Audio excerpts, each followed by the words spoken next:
Ini maaf-maaf, kita sekarang ini melihat penzaliman yang entah terencana atau tanpa direncanakan. Umat Islam menzalimi umat Islam sendiri.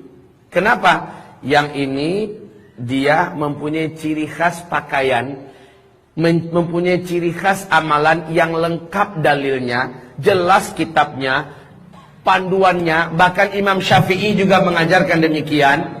Sementara kelompok ini, yang satu ini, dan mereka mayoritas, mereka menganggap itu tidak ada. Atau dianggapnya yang ini adalah ciri khas Wahabi, ada pada dia. Akhirnya dia dikucilkan, dia dimusuhi, dia dibuang. Padahal kalau maulah jujur dan terbuka, yuk buka kitab fikihnya Imam Syafi'i. Lihat. Ada nggak amalan dari mulai dari fisiknya sampai kepada sholatnya semacamnya, ada nggak di mazhab Syafi'i? Ada semua. Lalu kenapa mau dibodoh-bodohi? Rata-rata kaum muslimin hari ini nggak paham apa itu yang Wahabi, Pak. Kalau kita kembali pada kasus pembahasan Wahabi. Lalu sudah kebakaran sendiri. Asal dengar Wahabi sudahlah.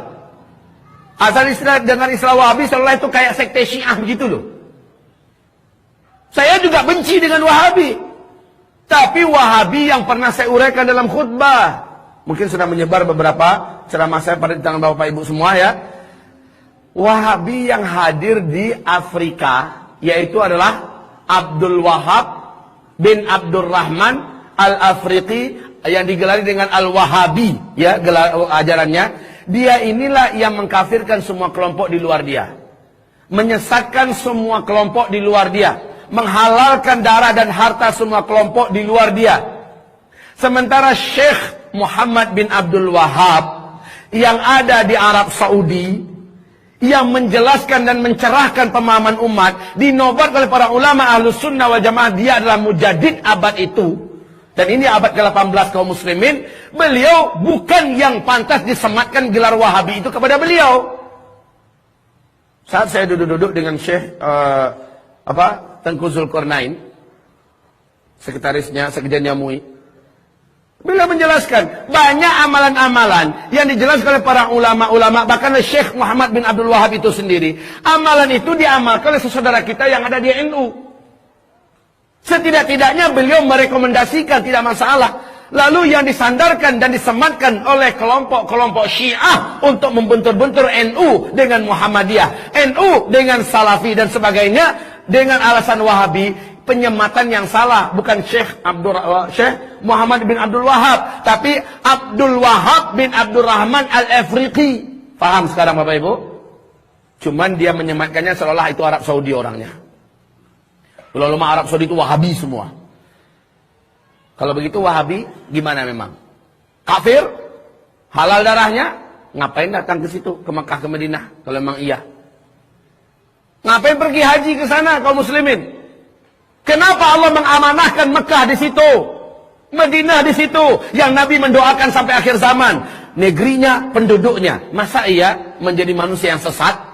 Kan cara berpikirnya sudah dikotori oleh orang Syiah, Pak. Saya menyalahkan Syiahnya. Saya menyalahkan Syiahnya. Sebab apa? Istilah Wahabi ini sengaja dibangkit-bangkitkan kembali oleh kaum Syiah. Musuh kita yang nyata adalah Yahud. Musuh kita yang nyata adalah Nasara yang merangi Islam, yang di bawah payung PBB dengan Amerikanya. Musuh kita yang nyata pada hari ini adalah Syiah, yang dipimpin oleh Iran di seluruh dunia. Ini musuh kita yang nyata. Jelas siapa di hadapan kita. Tetapi umat Islam dibentur-benturkan dengan isu-isu yang mereka yang buat, orang kafir itu buat, termasuk Syiah yang buat, semacam Wahabi dan segala macamnya. Sekarang di Iran, seluruh kota-kota yang ada di Iran hari ini, ibadah Allah, semua tulisan-tulisan matilah Amerika di dinding-dinding di mana saja sudah mereka hapus, yang digantikan dengan matilah Saudi, matilah Saudi, matilah Saudi. Lalu orang-orang muslimin di seluruh dunia, termasuk di Indonesia, berhasil dibakar dan disulut dengan isu Wahabi, Wahabi yang disematkan kepada Saudi. Disematkan istilah Wahabi ini kepada ulama-ulama yang bersumber dari Saudi. Ketahuilah hamba-hamba Allah, ini fitnah. Hari ini sekali lagi, isu tentang Abdul Wahab bin Abdurrahman Al-Afriqi di abad kedua dari kelompok komunitas Khawarij yang menganggap kelompoknya saja yang paling benar, di luarnya sesat seluruhnya. yang mengkafir-kafirkan orang, membidah-bidahkan orang pada abad kedua Hijriah bukan Syekh Muhammad bin Abdul Wahab At-Tamimi yang ada di Hijaz, bukan. Ini jelas mujaddid. Tetapi umat Islam ini dengan dalam buku yang ditulis oleh Muhammad Novelis, Zionis dan Syiah bersatu menghantam Islam. Ternyata istilah Wahabi-Wahabi yang harusnya di abad kedua yang muncul itu, si Khawarij itu, ini yang dihidupkan dan disematkan kepada Syekh Muhammad bin Abdul Wahab. Dan ini tidak benar, ini batil. Syekh Muhammad bin Abdul Wahab adalah seorang mujaddid, ulama Ahlus Sunnah wal Jamaah. Lihat seluruh bacaan-bacaan yang ditulisnya. Lihat seluruh gubahan-gubahannya. Lihat seluruh penyampaiannya. Sama dengan yang ada pada umat Islam pada hari ini. Baik yang dipakai dan diamalkan oleh NU. Baik yang dipakai oleh umat Islam yang ada di Muhammadiyah. Baik yang dipakai oleh Sunnah wal Jamaah yang ada di mana-mana. Tapi yang ditulis, yang diucapkan, dilafazkan oleh sang Khawarij abad kedua Hijriah, yakni Abdul Wahab bin Abdul Rahman. Ini dia yang sesat menyesatkan. Tapi orang-orang Syiah menyematkan ini kepada Syekh Muhammad bin Abdul Wahab. Inilah kebatilan yang nyata. Lalu umat Islam sekarang mau saja percaya dan dibentur-benturkan. Semua sifat-sifat Wahabi yang diceritakan oleh saudara kita yang menyebar di mana-mana 100% ada pada komunitas Syiah. Semua sifat-sifat yang ada pada Wahabi-Wahabi itu ada pada Syiah seluruhnya. Baca tentang Syiah, lihat perangai Wahabi, 100% ada pada Syiah. Yang maling mereka, yang teriak maling mereka dan mengadu domba sesama umat Islam. Sadarlah.